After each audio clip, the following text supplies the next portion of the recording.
ஆயிடுச்சு. அதாவது டிரைவரோட பொண்ணும் ஒரு வீட்டில் வேலை செய்கிறவரோட பையனும் வந்து இன்றைக்கி இன்ஜினியரிங் படிச்சிருக்காங்கன்னா இந்த சேஞ்சு வந்து தமிழ்நாட்டில் தான் நடந்திருக்கு.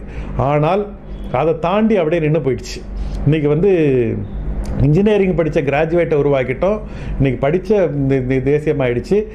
ஒரு காலத்தில் வந்து நாராயணமூர்த்திக்கும் அசீம் பிரேம்ஜிக்கும் இன்ஃபோசிஸ்க்கும் விப்ரோக்கும் வந்து உங்களுக்கு வந்து தேவைப்பட்டாங்க இன்றைக்கி படித்த இன்ஜினியர்ஸு. அது வேலை கிடச்சிது. இன்றைக்கி வேலை எங்கே இருக்குது? அதாவது வந்து ஒரு கவர்மெண்ட் வேலைக்கு வந்து துப்புரவு தொழிலாளர்கள் கிளாஸ் 4 ஒர்க்கர்ஸ் வந்து கிட்டத்தட்ட வந்து 25 வேக்கன்சி. இதுக்கு வந்து 3,30,000 பேர் தமிழ்நாட்டில் அப்ளை பண்ணாங்களாம்.